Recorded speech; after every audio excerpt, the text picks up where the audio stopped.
Funding for the Nash Villager podcast comes from the neurosurgeons of the Howell Allen Clinic, national leaders in brain and spine surgery, specializing in laser brain tumor surgery and robotic spine surgery. The Howell Allen Clinic. Your life is our life's work. This is the Nash Villager podcast.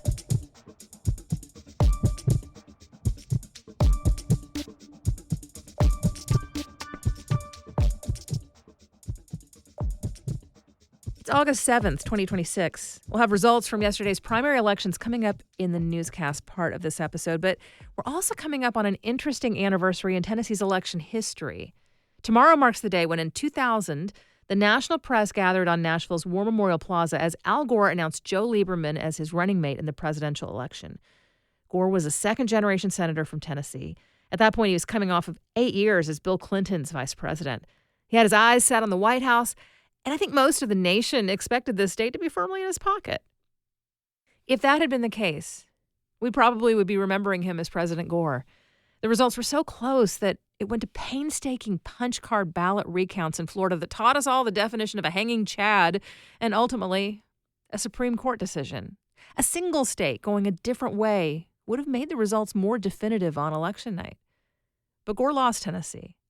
And while that wasn't entirely surprising, it did make it really clear that this state's political tide had well and truly turned. I'm Nina Cardona, and this is your daily digest of what's happening around Middle Tennessee with context and backstory from Nashville Public Radio, WPLN News. Maybe you're young enough that you didn't know what I meant when I said hanging Chad just now.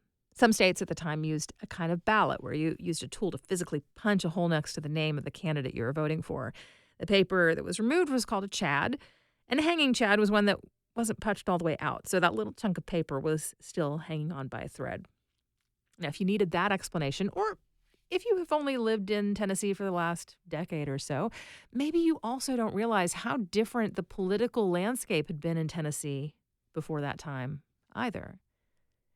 This state was actually a Democratic Party stronghold for decades. You know how the sense is that a lot of elections were basically decided in yesterday's Republican primary? Well, it used to be the other way around in Tennessee. In 1970, when Winfield Dunn became the state's first Republican governor since Reconstruction, it was a shock to many Tennesseans. And he once told me in an interview that one of the most important messages he had to convey on the campaign trail was to tell people that they needed to actually show up for the general election. Folks were so used to everything being decided in the Democratic primary that they considered it was the only election day that mattered. From Dunn's time as governor on, Tennessee went through an era of the governor's office being on a continual pendulum shift. We'd elect a Democrat, then a Republican, back to Democrat, another Republican. Democrats maintained their hold on the legislature for a long time. But bit by bit, over many election cycles, the GOP gained a few seats at a time. The balance slowly shifted. Of course, that movement was made easier by the fact that, for a while, Tennessee's politics were mostly just moderate. The Democrats were pretty moderate. The Republicans were somewhat moderate. Their differences weren't all that stark. It seemed like a compelling personality could take a candidate farther than party affiliation, or honestly, just simple name recognition. I remember one WPLN journalist around that time theorized that if you ran a fake campaign for a fictional candidate, it could win as long as you put out more signs than any of the real candidates. Of course, that idea couldn't be tested out for real, but this was a person who had been out at the polls talking to a lot of voters and closely covering the campaigns themselves. There weren't many other factors that really differentiated the people on the ballot. And the Republicans were working hard to put out a lot of signs in certain races. By 2000, the state Senate had 18 Democrat and 15 Republican members. That's a difference of just 3 people. A well-crafted GOP bill could, and sometimes did, pull just enough Democrats over to have a chance at passage. The split was bigger in the House because it has more members, but the proportions were similar. A 57-seat majority for the Democrats, with a 42-member GOP minority nipping at their heels. The governor at the time was Republican Don Sundquist, but he had a rocky time in office. Now, you'd think those factors, voters picking a Democratic majority in the legislature and being a little fed up with the Republican governor, would spell success for a native son running for president on the Democratic Party ticket. But looking at Sundquist's problems gives us some sense of how things were starting to crystallize for the Tennessee GOP. For one thing, the biggest scandal of his tenure involved allegations that his deputy governor was corrupt. Peaches Simpkins resigned in 2000 under a cloud of controversy. But on a national level, the bigger political scandal of the moment was Bill Clinton cheating on his wife with a young White House staffer. So while the Simpkins story was filling out local newscasts with allegations, the overall vibe was to associate the Democrats with shady activity. And Gore was directly involved by way of being Clinton's VP. The other big point of contention during the Sundquist administration had erupted just 1 year prior. That's when he proposed Tennessee join just about every other state in the nation and institute a state income tax. In some ways, that was the moment that truly allowed deep red conservatives to start pushing moderates aside within the state's Republican Party.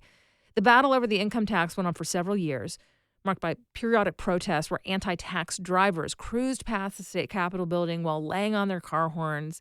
That galvanized a lot of middle-of-the-road voters to not just lean towards the GOP, but start thinking they may actually be more Republican than independent. Right-wing talk radio went from a sort of fringe entertainment to a major player in crafting the local narrative.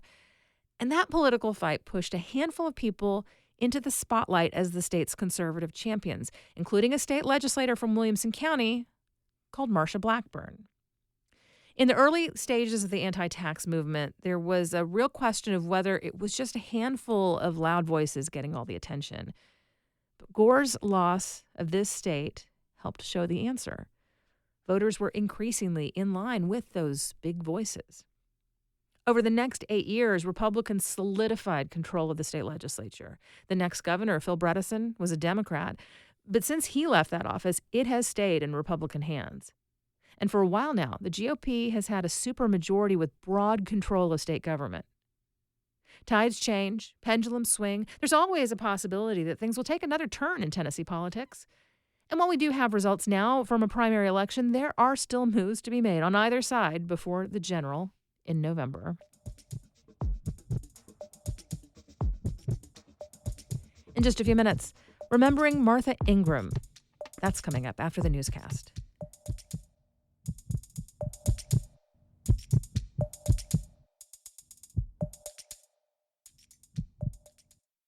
Funding for the Nashville podcast comes from the neurosurgeons of the Howell Allen Clinic, national leaders in brain and spine surgery, specializing in laser brain tumor surgery and robotic spine surgery. The Howell Allen Clinic. Your life is our life's work. Way back in 1952, the bronze Mercury statue atop Union Station took a tumble. There's been a replacement up there for the past 30 years, and that prompted the question, the original, I'm wondering where it could be. Curious Nashville chases down the old bronze with some twists and turns along the way. Learn more and ask your question at WPLN.org/curious.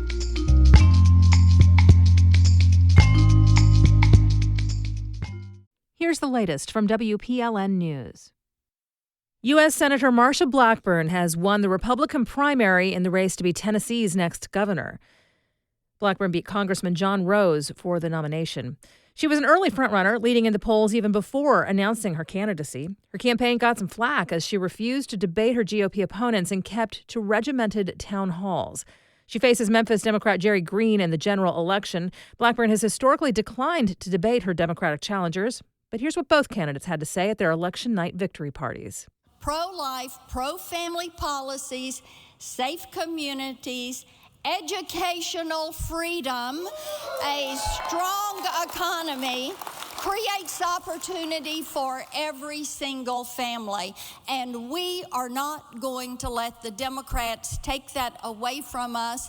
And as your governor, I will not allow Tennessee to become New York or California. The Tennesseans want the same basic things. They want a Tennessee where you work hard and you actually get ahead. They want to raise their families in safe communities. They want their children to have more opportunity than they had. Blackburn is poised to succeed in a state that hasn't elected a Democrat to statewide office since 2006. Tennessee Republican Congressman Andy Ogles has lost his GOP primary despite backing from President Donald Trump. WPLN's Mariana Bacallao reports on the candidate who beat the incumbent. A former Tennessee Agriculture Commissioner, Charlie Hatcher, out-fundraised Ogles and received late race endorsements from current and former Tennessee governors. Ogles had fended off a challenge from a better-funded opponent last primary, and he had received an early endorsement from Trump, who campaigned for him during early voting. He's been a source of inspiration to a lot of people in Congress. They really respect him, and I respect him. Ogles' defeat coincides with a recent dip in Trump's approval rating in Tennessee, falling 7 percentage points since November. While Hatcher raised more than Ogles, his cash on hand is dwarfed by his Democratic opponent this fall, Columbia Mayor Chaz Mulder. He raised nearly twice as much as the GOP candidates combined. And he's benefited from support from the DNC as national Democrats see the seat as vulnerable. Mariana Bacallao, WPLN News. In congressional races that touch Nashville, WPLN's Cynthia Abrams reports some of the winners were financial underdogs. In Tennessee's 4th District, which newly includes South Nashville, Victoria Broderick nabbed the Democratic ticket, despite being out-fundraised by nearly $700,000. She'll face Republican incumbent Scott Desjardins. In the 6th, which spans Nashville to Crossville, Democratic winner Mike Crowley overcame a cash deficit. He'll take on Republican State Rep Johnny Garrett. They're vying for a seat vacated by a gubernatorial candidate. In the new 7th District, which makes a C shape out of Nashville and includes Dixon, Clarksville, and Gallatin, Darden Copeland won the Democratic ticket. It's the second attempt at the seat after losing the primary in 2025. He'll face incumbent Matt Van Epps. 2 state lawmakers will go head-to-head for Memphis's former congressional district. State Senator Brent Taylor won the GOP primary and could now flip the seat red under the new District 9 map. To do that, he'll have to beat State Representative Justin J. Pearson of the Tennessee 3. President Donald Trump endorsed Taylor, who was among Republicans who heeded the president's call to redraw the maps to favor the GOP.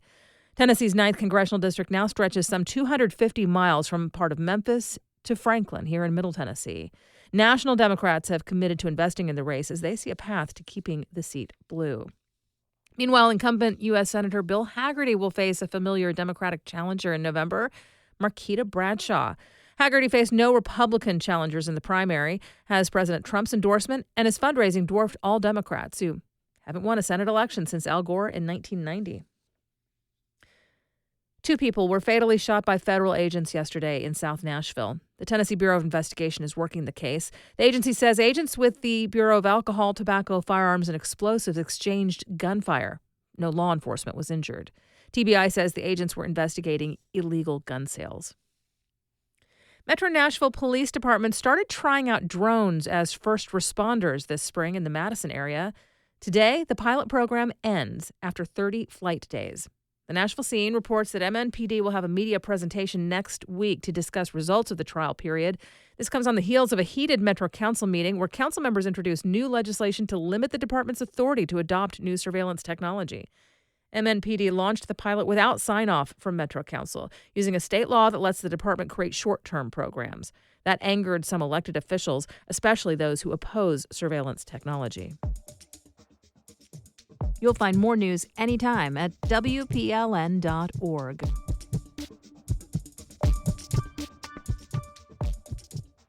Yesterday morning, news spread around Nashville that one of the city's most prominent movers and shakers had died.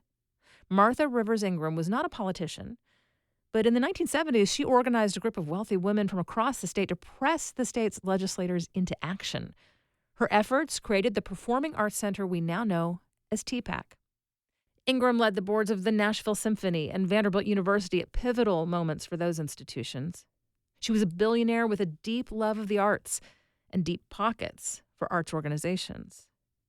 Ingram rarely gave interviews, but back in 2004, when she published a book on the history of the arts in Nashville, she sat down with WPLN's Rebecca Bain for a pair of feature stories that aired on our station.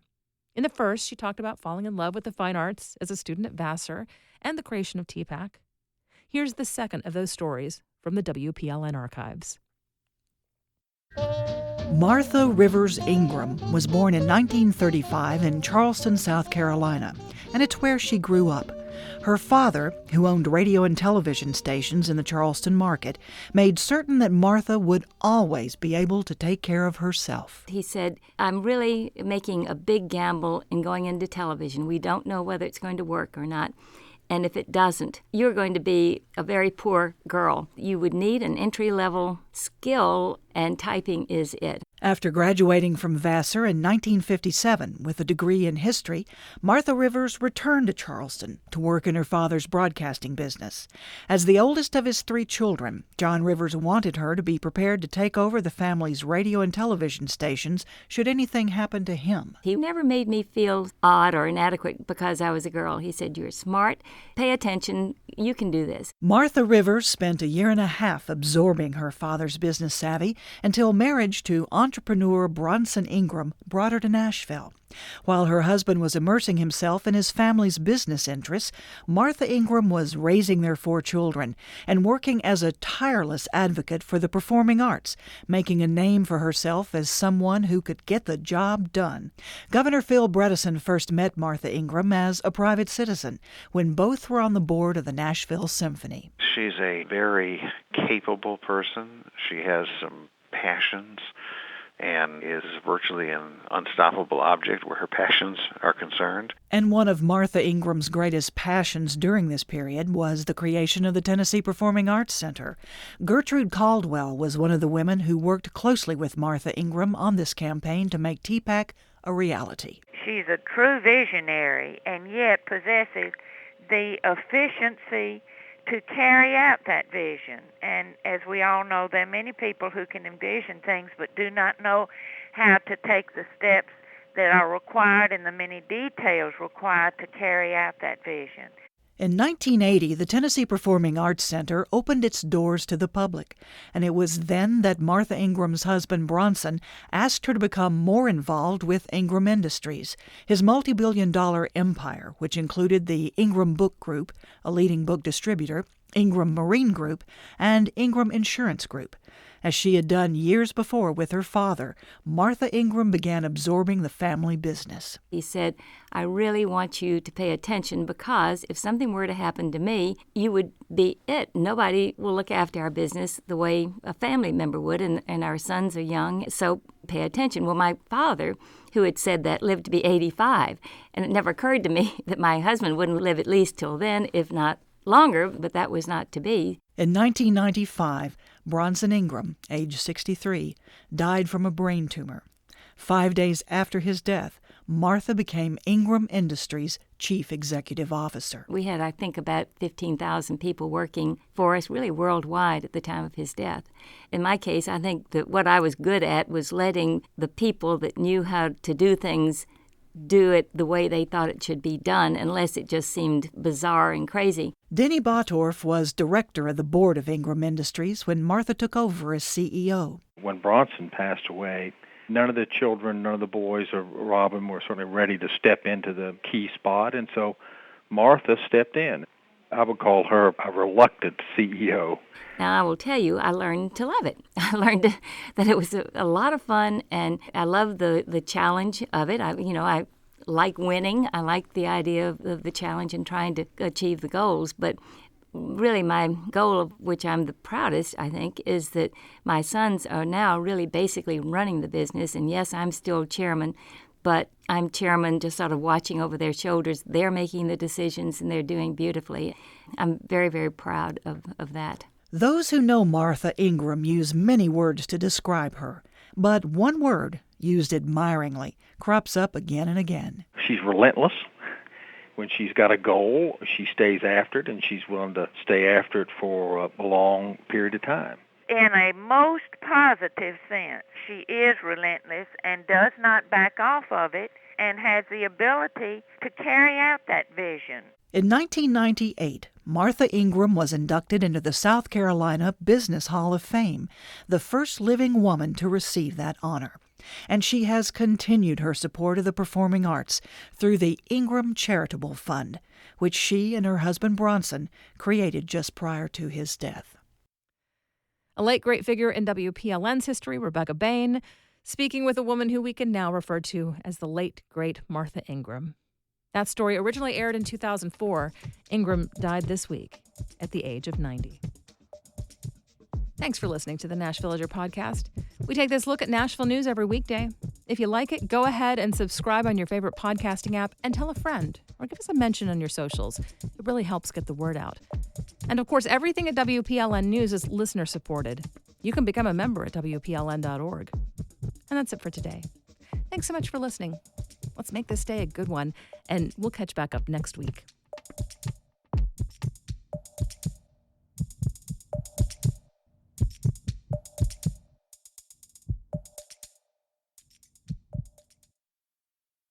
Funding for the Nashvillager podcast comes from the neurosurgeons of the Howell Allen Clinic, national leaders in brain and spine surgery, specializing in laser brain tumor surgery and robotic spine surgery. The Howell Allen Clinic. Your life is our life's work.